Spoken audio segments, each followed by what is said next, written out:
Yo, it's Vasili from Milky, and we're down here at the Sydney premiere of Elvis.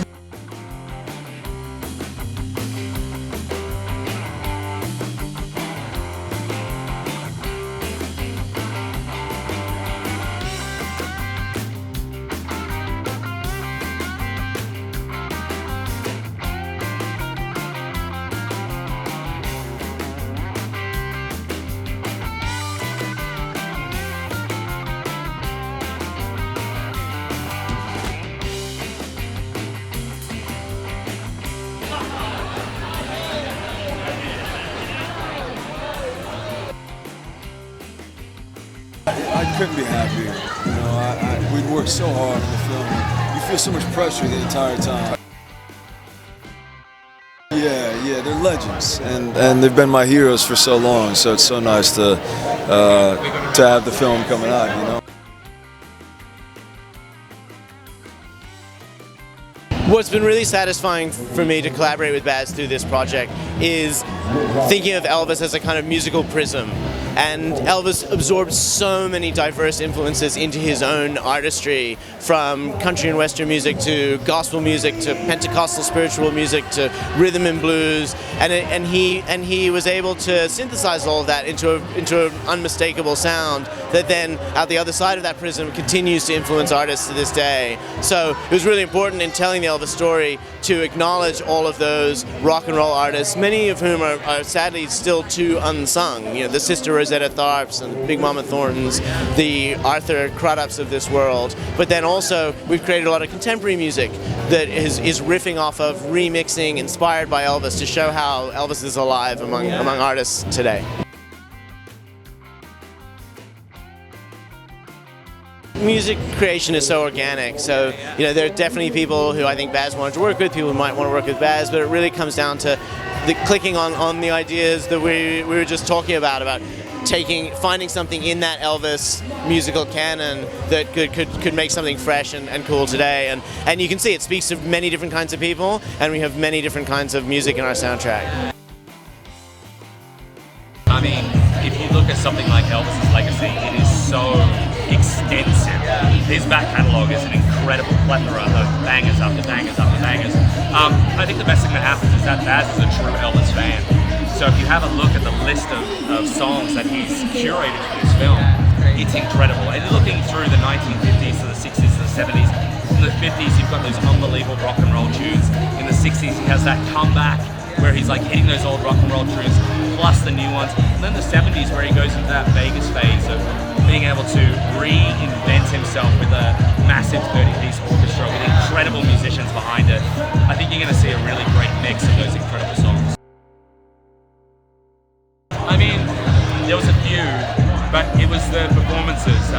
So for me, I play double bass in this movie, and before I actually got the role, I'd never touched a double bass in my life. So when I got the audition, I decided to go and rent a double bass and get a lesson, and I only had one lesson before the audition. And then I obviously worked my ass off like learning that, because I mean Bill Black is a Hall of Fame double bassist, so to learn that in a short period of time was a lot of work, but I'm really proud that I got there. But the best moments were the performances. So what you're hearing now, Baby Let's Play House, that was at the Hayride in Louisiana. That was an amazing day, and the only thing that comes close to that would be the July 4th performance at Rustwood where we played Trouble to, 10,000 people. It was incredible.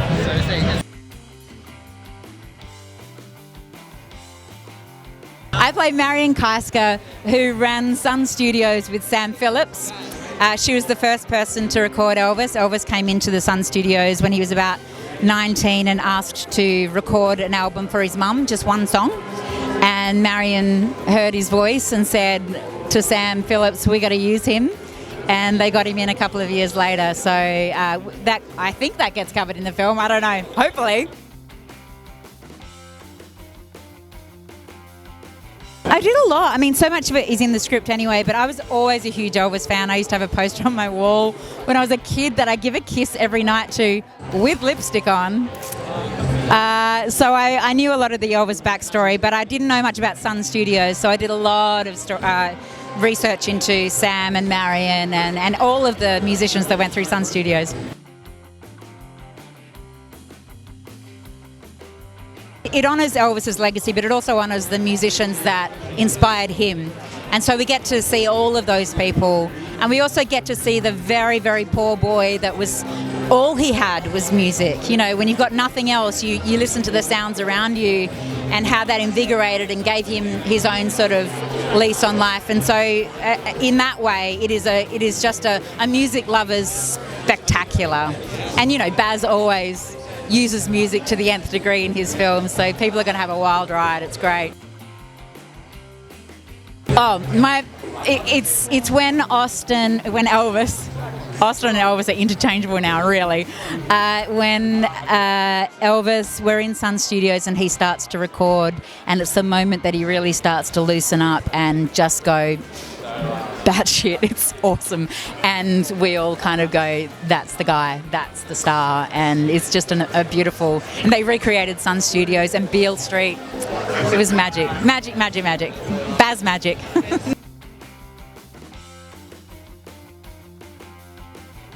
Scotty had a really amazing life, and you know, he was just an incredible guitarist. So it's big shoes to fill, and hopefully kind of do it justice. But yeah, he was just an effortless guitarist, and really kind of was an inspiration for a lot of other great guitarists. I read that Keith Richards said everyone wanted to be Elvis, and I wanted to be Scotty Moore. So that's pretty killer.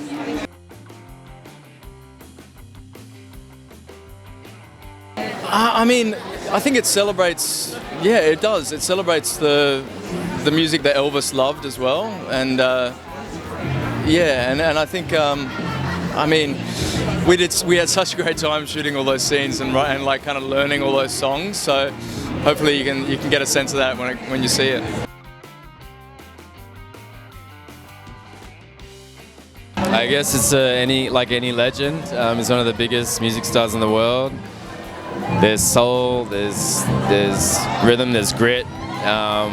When any artist leaves their heart out there like that and it impacts the entire world, you know, he's influenced artists like Bruno Mars, and I don't know, I'm really excited to see today and to actually get to know more of his story. I didn't grow up learning a lot about his story, so I'm stoked to see that. I don't know, just that flamboyancy.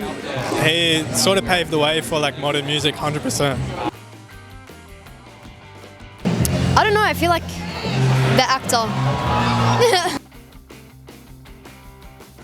Oh, I mean, Elvis made maybe 600 songs, but We Can Make the Morning is something I'm listening to a lot right now.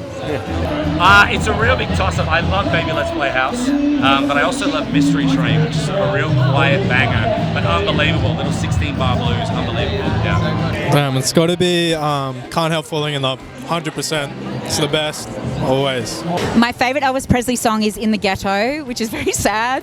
I just love it, but I also love Jailhouse Rock. Yeah. Probably Trouble. Yeah, it's pretty killer. I Can't Help Falling in Love, that's probably one. I was just listening to I Get So Lonely, Baby. Elvis is in the building.